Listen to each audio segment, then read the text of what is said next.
Rampuria station. लोग इसे बस एक छोटा सा ठहरा हुआ प्लेटफॉर्म कहते हैं। दिन में ट्रेनें आती जाती रहती हैं, आवाजें गूंजती हैं, पर रात में ये जगह जिंदा नहीं लगती, बस भूत बन जाती है। मैंने यहां अपनी आधी जिंदगी गुजारी है। रेलवे का छोटा कर्मचारी हूं।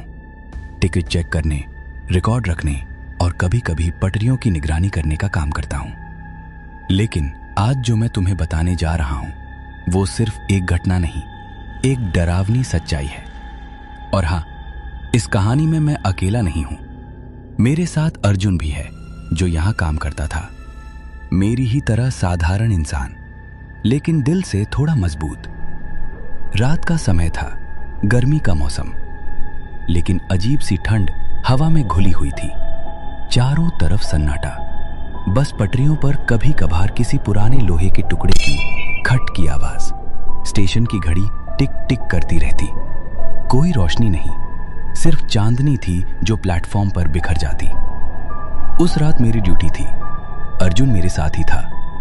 हम दोनों स्टेशन मास्टर की छोटी सी कैबिन में बैठे थे। बाहर की हवा गहरी और भारी थी, जैसे सांस लेने में भी डर लगे। सुरेश भाई, ये जगह रात में और भी वीरान लगती है। दिन में सब ठीक रहता है, लेकिन जैसे ही अंधेरा फैलता है लगता है कोई देख रहा हो। मैंने उसकी तरफ देखा। उसकी आंखें बाहर के प्लेटफॉर्म पर जमी थीं, जैसे कोई परछाई तलाश रहा हो। यह पहली बार नहीं था जब अर्जुन ने ऐसा कहा। यहां हर नया आदमी यही महसूस करता है। औरतें, बच्चे तो दूर, कई रेलवे के कर्मचारी भी रात की शिफ्ट से बचते थे। लेकिन हमें तो नौकरी करनी थी। डर से पेट नहीं भरता। उस रात का माहौल और गाढ़ा था। दूर दूर तक सन्नाटा और बीच बीच में हवा का झोंका, जो खाली प्लेटफॉर्म पर हुस की आवाज कर जाता। अचानक मुझे लगा कि पटरियों के उस पार कोई खड़ा है। लाल रंग का आभास, पर धुंधला सा। मैंने पलकें झपकाई, कुछ नहीं, खाली प्लेटफॉर्म। शुरू में मैंने सोचा आंखों का धोखा होगा, लेकिन अर्जुन की सांसें तेज हो चुकी थी। तुमने देखा? कोई खड़ा था वहां। मैंने जवाब नहीं दिया, लेकिन दिल जोर से धड़क रहा था। कांच की खिड़की से प्लेटफॉर्म का आधा हिस्सा दिख रहा था। पटरियों के पास एक टूटी हुई बेंच थी। अक्सर वहीं चूहे भागते दौड़ते रहते थे, लेकिन उस रात वहां कोई इंसानी आभास था। धीरे धीरे लाल रंग और साफ होने लगा। एक औरत लाल साड़ी में लिपटी हुई। उसके बाल हवा में उड़ नहीं रहे थे, बस कंधों से लटक कर चुपचाप झूल रहे थे। और उसकी आंखें गहरी लाल, जैसे अंगारे बुझते नहीं, बस जलते जा रहे हों। मैंने कई बार इस स्टेशन पर अजीब चीजें महसूस की थी, पर उस रात पहली बार मैंने उसे देखा। लाल साड़ी वाली औरत। अर्जुन का चेहरा पीला पड़ चुका था। ये कौन है? यहां इस वक्त कोई और कैसे हो सकता है? मैं कुछ नहीं बोला, बस आंखें उसी पर गड़ी थीं। वो औरत धीरे धीरे बेंच के पास से उठी और प्लेटफॉर्म पर चलने लगी।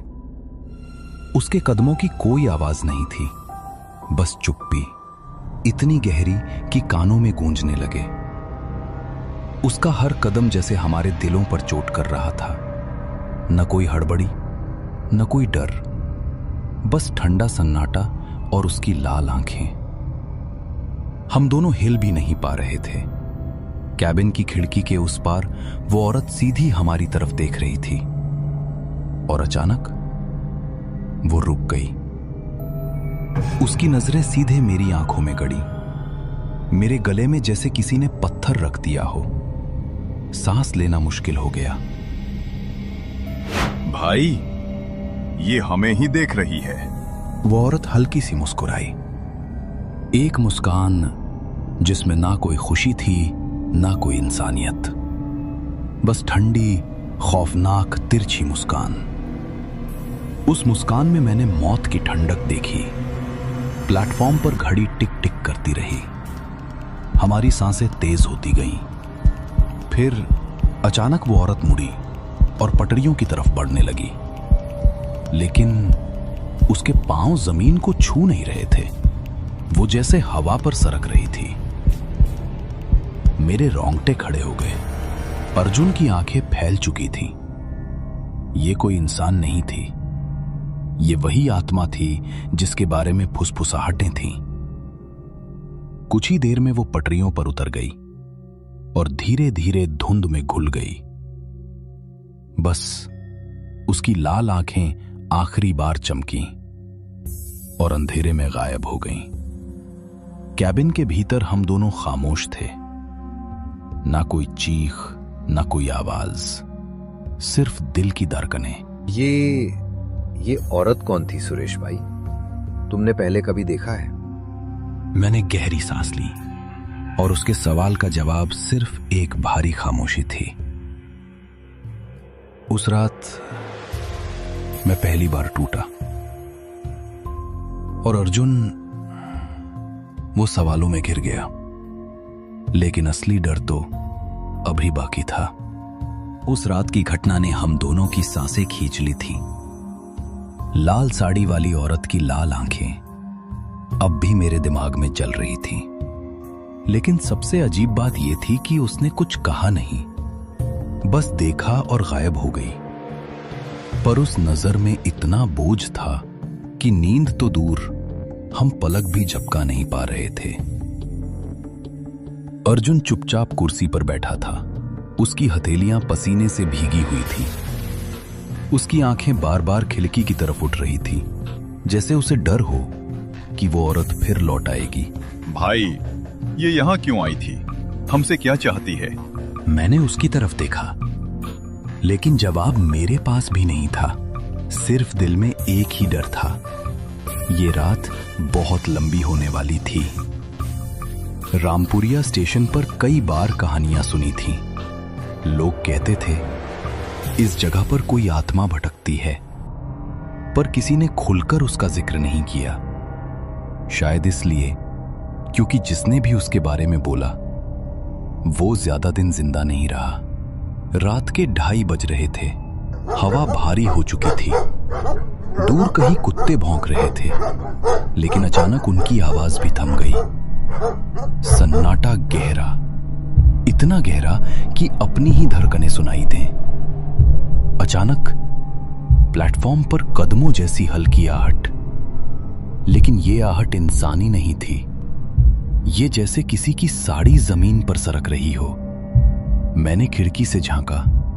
पटरियों के उस पार वही औरत, लाल साड़ी में। इस बार उसका चेहरा और साफ दिख रहा था।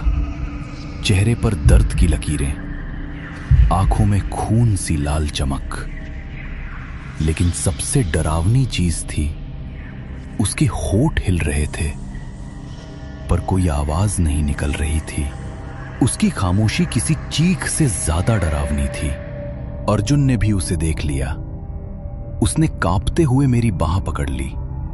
भाई, ये कुछ कह रही है, पर आवाज नहीं आ रही।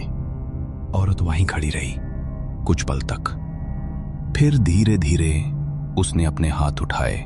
उसकी उंगलियां लंबी, सफेद, जैसे राख हों, और उसमें सीधे हमारी ओर इशारा किया। उस इशारे में कोई सवाल नहीं था, कोई दुआ नहीं थी। वो इशारा सिर्फ मौत की ओर खींच रहा था। हम दोनों के दिल धड़कते धड़कते मानो रुक गए। अर्जुन के होंठ कांप रहे थे, लेकिन आवाज नहीं निकल रही थी। मैंने हिम्मत जुटाई और खिड़की बंद कर दी। लेकिन जब मैंने पलटकर देखा तो मेरे पीछे की दीवार पर परछाई पड़ चुकी थी, वही औरत की परछाई। मुझे समझ नहीं आ रहा था वो बाहर खड़ी है या अब हमारे बीच भी आ चुकी है।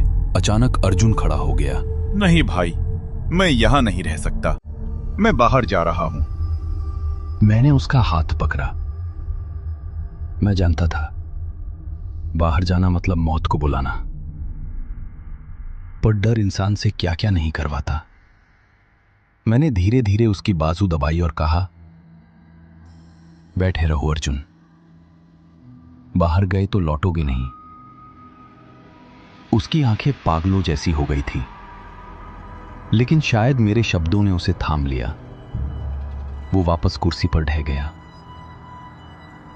रात खिंचती रही। घड़ी ने 3 बजाए, लेकिन नींद, वो तो जैसे स्टेशन पर कभी आती ही नहीं थी। मैं सोच रहा था, ये औरत कौन है? क्यों भटकती है स्टेशन पर? क्या कोई अधूरी कहानी है उसके पीछे, या फिर ये जगह ही उसकी कब्र है? अचानक दरवाजे के बाहर से बहुत हल्की गुनगुनाहट सुनाई दी। एक औरत की आवाज, जैसे लोरी हो, लेकिन आवाज इतनी ठंडी, इतनी बेजान कि दिल दहल जाए। भाई, तुम सुन रहे हो? मैंने सिर हिलाया। मैं भी सुन रहा था। और तभी खिड़की के शीशे पर धुंधली परछाई उभरी, लाल साड़ी की झलक। हम दोनों जमे बैठे थे। न हिम्मत थी खिड़की खोलने की, न बाहर झांकने की। उस वक्त मैंने समझ लिया, ये औरत सिर्फ दिखाई नहीं देती, ये हमें महसूस भी कराती है कि वो पास है, इतना पास कि सांसों तक में उसका साया उतर जाए। कुछ ही देर बाद वो गुनगुनाहट थम गई। सन्नाटा और भारी हो गया। अर्जुन धीरे धीरे कुर्सी से उठ खड़ा हुआ। उसकी आंखें कहीं खाली में गड़ी थी। भाई, वो मुझे बुला रही है, मैं जा रहा हूं। मेरे शरीर में बिजली सी दौड़ गई। मैंने झटके से उसका हाथ पकड़ा। अर्जुन, होश में आ, वो आत्मा है, इंसान नहीं। लेकिन अर्जुन की आंखें लाल हो चुकी थीं, जैसे किसी और के काबू में हो। मुझे पहली बार एहसास हुआ, ये औरत सिर्फ दिखती ही नहीं, ये अपने शिकार को अपने वश में भी कर लेती है। मैंने पूरी ताकत से अर्जुन को झकझोरा। वो हिल गया और जैसे नींद से जागा। उसने मेरी ओर देखा, आंखें डरी हुई, पर अब थोड़ी होश में। भाई, मुझे लगा उसने मेरे कान में कुछ कहा, मुझे खींच रही थी। मैंने उसकी पीठ थपथपाई। तू बस मेरे पास रहे, चाहे कुछ भी हो, बाहर मत जाना। रात जैसे थम ही नहीं रही थी। 4 बज चुके थे और हमें दोनों को पता था कि सुबह तक जिंदा रहना ही सबसे बड़ा इम्तिहान है। लेकिन उस औरत ने अभी अपना असली रूप दिखाना शुरू भी नहीं किया था। रात 4 बजे के बाद वक्त जैसे रुक गया। घड़ी की टिक टिक सुनाई दे रही थी, लेकिन सेकंड की हर धड़कन मौत का कदम लग रही थी। मैं और अर्जुन दोनों चुप थे। बस हमारी सांसें ही सबूत थीं कि हम जिंदा हैं। अचानक खिड़की के बाहर हल्की सी सरसराहट हुई, जैसे कोई साड़ी जमीन पर घसीटते हुए धीरे धीरे चल रहा हो। मैंने हिम्मत करके खिड़की से झांका और मेरा दिल सीने से बाहर निकलने को था। प्लेटफॉर्म की दूसरी तरफ लाल साड़ी वाली औरत अब पहले से ज्यादा साफ दिख रही थी। उसका चेहरा आधा जला हुआ था, त्वचा जगह जगह से काली पड़ चुकी थी और गाल से लटकते मांस के टुकड़े हवा में हिल रहे थे। पर सबसे भयानक थीं उसकी आंखें, खून सी लाल, गहरी, जैसे कोई अंधेरा कुआं जिसमें गिरने से कोई लौट कर नहीं आएगा। उसके चेहरे पर न इंसानियत थी न जिंदगी, बस बदला और खालीपन। अर्जुन भी अब खड़ा हो चुका था। उसके होंठ कांप रहे थे। भाई, वो और करीब आ रही है, हमें देख रही है। हाँ, उसकी नजरें सीधे हम पर जमी थी। बिना पलक झपकाए वो धीरे धीरे प्लेटफॉर्म पार कर रही थी। उसके पांव फिर से जमीन को छू नहीं रहे थे, जैसे हवा पर तैर रही हो। मैंने तुरंत खिड़की बंद कर दी, लेकिन बंद करने से क्या होता? कैबिन की दीवारें भी अब ठंडी पड़ने लगी, जैसे भीतर कोई परछाई समा रही हो। उस वक्त मैंने महसूस किया ये आत्मा अब सिर्फ बाहर नहीं थी, ये हमारे चारों ओर घूम रही थी। अचानक अर्जुन ने मेरी ओर देखा। उसकी आंखें डरी हुई थीं, लेकिन उनमें कुछ और भी था। भाई, मेरे कान में कोई फुसफुसा रहा है, कह रहा है बाहर आओ, बाहर आओ। मेरा खून जम गया। मैंने उसका कंधा पकड़ा और झकझोर दिया। सुन, ध्यान से सुन। वो तुझे अपने वश में करना चाहती है। बाहर गया तो वापस नहीं आएगा। अर्जुन के होंठ थरथरा रहे थे। उसकी आंखें कहीं शून्य में गड़ी थीं। मैंने देखा उसके कान के पास जैसे लाल साड़ी का एक कोना लहरा रहा था, पर खिड़की बंद थी। ये औरत सिर्फ दिखाई नहीं देती, ये हमारे भीतर घुसकर हमें तोड़ देती है। अचानक कमरे में बहुत ठंडी हवा का झोंका चला। हम दोनों कांप उठे और फिर पीछे दीवार पर छाया उभरी। लंबी टेढ़ी मेढ़ी छाया, लाल साड़ी वाली औरत की। उसकी परछाई दीवार से अलग होकर हिलने लगी, जैसे कोई जीवित चीज हो। भाई, वो अंदर आ गई। मैंने उसकी बांह कसकर पकड़ी। दिल जोर से धड़क रहा था, लेकिन डर के बावजूद मैं जानता था हमें हिम्मत नहीं हारनी है। उस औरत ने अब हमें अपना शिकार बना लिया था। वो चाहती थी कि हम टूट जाएं और खुद चलकर उसके पास पहुंच जाएं। मिनट बीतते गए।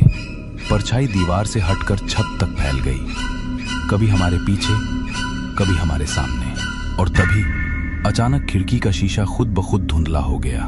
उस पर उभरा खून जैसा लाल निशान, 4 उंगलियों के, जैसे किसी ने बाहर से खून में डूबी उंगलियां रख दी हों। मेरी सांसें वहीं अटक गईं। उसके खून भरे हाथ अब हमें छूने को थे। अर्जुन का चेहरा बिल्कुल सफेद हो चुका था। भाई, वो हमें छोड़ने वाली नहीं है। मैंने उसकी तरफ देखा और पहली बार मुझे भी यकीन हो गया कि शायद ये हमारी आखिरी ड्यूटी है। लेकिन अचानक स्टेशन की घड़ी ने 5 बजाए। टिक टिक टिक। और उसी पल वो परछाई धीरे धीरे पीछे हटने लगी। खिड़की पर बने लाल निशान धुंधले पड़ गए। शायद ये आत्मा सूरज की पहली किरण से डरती थी।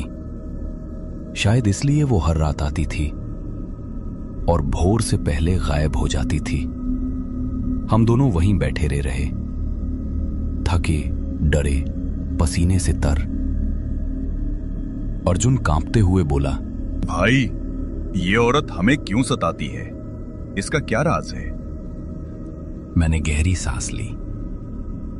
मेरे पास कोई जवाब नहीं था, लेकिन इतना जरूर समझ आया, ये आत्मा सिर्फ दिखाई देने के लिए नहीं आती। ये हमें अपनी कहानी सुनाना चाहती है। रात बीत गई थी। 5 बज चुके थे और आसमान हल्का सा नीला होने लगा था, लेकिन हमारी आंखों से नींद कोसों दूर थी।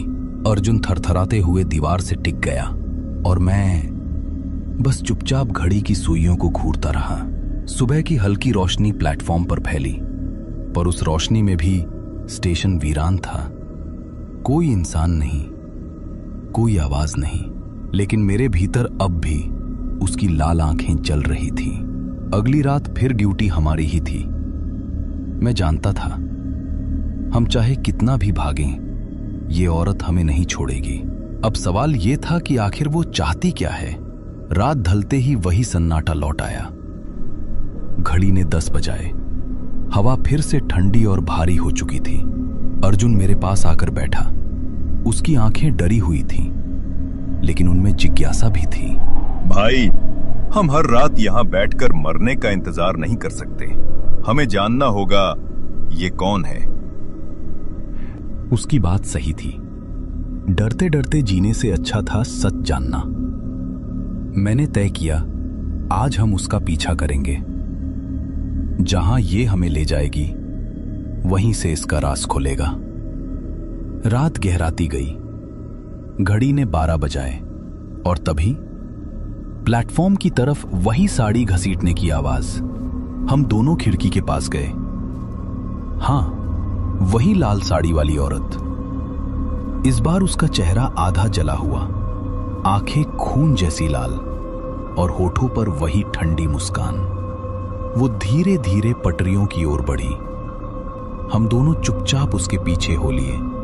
उसके कदमों की कोई आवाज नहीं थी, लेकिन हमें महसूस हो रहा था कि हर कदम हमें मौत के करीब ले जा रहा है।